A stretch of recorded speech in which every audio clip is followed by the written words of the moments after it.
Hey, what up, everybody? This is Stevie Breach coming to you here on Mother's Day. We're counting it down. It's a real fun time.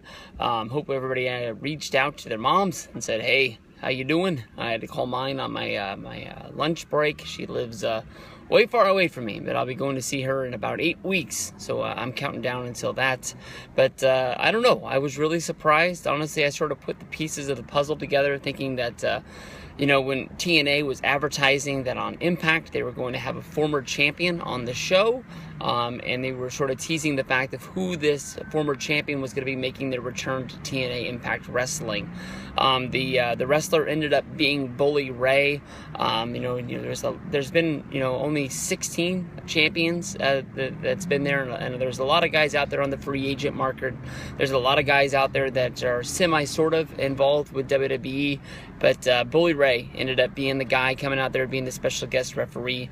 It seemed like it was a return to the company, but the rumors as of today, and even Bully Ray saying on his Twitter that it was just a one-time deal, and that he is still really openly pushing, trying to get back into WWE in some fashion. That's where he wants to end his career. Even as during his Twitter Q&A, he put it up there saying that he wouldn't mind even being in NXT, with Bully Ray's school down there in southern Florida that is ran by him and Devon.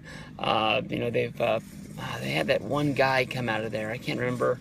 He was on TNA. He wore the sailor hat. He was a former guy that was in the Navy. He didn't really go anywhere. He broke all that news about TNA wrestlers not getting paid, and he was on food stamps. Anybody can remember that guy's name, just put it in the thing below. I'm sure he does indies around Florida or something like that. But he never really became what I think a lot of people thought he was going to be. But I'm open to Bully Ray returning. You could see when you watch the Royal Rumble, I believe he came out as number 3. He did his little move set with R-Truth. Devon didn't make the trip to the Rumble.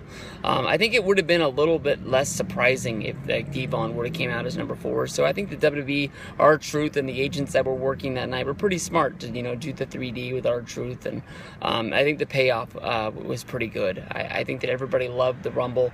They exploded when he came walking out there. Devon doesn't seem like he's that open to going back to WWE. I think it sort of seems like he wants to be more out of the wrestling business than in the business. I haven't heard anything about Bully Ray going to WWE in a long time, since right after the Rumble. The tag team division, you got the Ascension, who seems to be loving, calling out these guys, acting like they're past guys. I didn't get a chance to see it on SmackDown, but I guess they fought the new Mega Powers in Damian Sandow and Curtis Axel, and I wanted to go out of my way to see that, but maybe I'll check it out on YouTube to see how that figured itself out. But the NWO, the New Age Outlaws, so on and so forth, bringing them in as Team 3D and having some real rough matches with the Ascension, showing how big and buff these guys are, I think would really put them on the map. I don't think WWE wants to send the Ascension back to NXT. They were there for so long. There were so many people that said it early that these guys weren't really going to work out when they went to the main roster, but they stuck with it anyways. And you don't have that many teams. You got the primetime players, you got a New Day, you got Tyson Kidd and Cesaro. They seem to be like the top dogs. But having that veteran team in your back pocket that you can pull out. They don't have to work the whole year. Hell, they don't even really have to work house shows. You can just sort of work them into TV.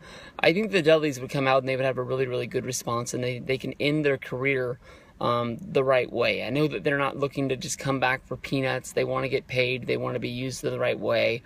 But those tag team championships right now, being under or around the waist, I apologize, of a New Day, it's not really jumping off the page. I don't want to take a lot away, but Cesaro and Tyson Kidd, they can have some great matches.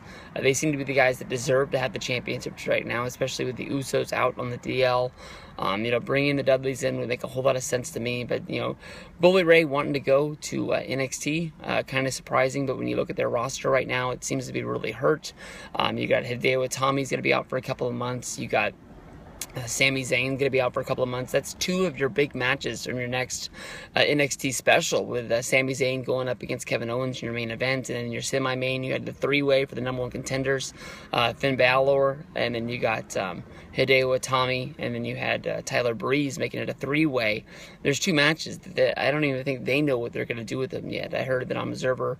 I don't know if that was a recommendation or the thing that was being floated around was just sort of combining the 2 matches into one, making it a 3-way for the championship, with Balor, Breeze, and Kevin Owens. But there's some talk about Sami Zayn still working the match injured, just so they can put over the fact that Sami Zayn didn't hurt himself. It was Kevin Owens that took him out of action yet once again, just sort of getting over the fact of how big and buff and strong he is. But there's already talk about Samoa Joe coming in to NXT, Bully Ray, being there. They've already got Rhino, who they're putting over on television, beating Bull Dempsey, trying to get to Baron Corbin. It just seems like that would be a lot of veteran guys. The one thing that people really like about NXT is it's only an hour. They don't, sort of shove, stupid shit down your throat. It's just really wrestling. And, Bully Ray, the Rhino, and, Bully Ray, Rhino, and Samoa Joe, would make the show kind of interesting with all these veterans there. But I think people really watch it to see the new guys. It's like watching AAA baseball here in Sacramento. We have the River Cats. Those players used to go on to the A's, but as of this year, now it's the Giants AAA park. So now those players will be moving on, joining the San Francisco Giants. So it's fun to see that progression. With the A's, guys were normally here for only a year, and then they were in the Oakland A's starting lineup the next year, because that's just the way the A's, the way they rotate players in and out to get new guys, fresh faces, keep the payroll low, and if anybody catches on and anybody wants them, they'll trade them for normally more draft picks or more, rough around the edges prospects that they can bring in and put them down in their system and see if they work out. But we'll have to check sooner to this one. We'll have to check closer. I'm not sure if Velvet Sky's return was a one night only with her going after Angelina Love, or maybe TNA contacted Velvet and said, hey, will you come in and rejoin the roster? And maybe she was already going, so they said, well, you and Bully travel together normally since you guys are together. Would Bully be interested in doing a one night spot and just being on the show to give us a bump for having a previous champion be the special guest referee? We'll have to see what goes down with that too. So talk to you guys later. Peace out and see you guys down the road.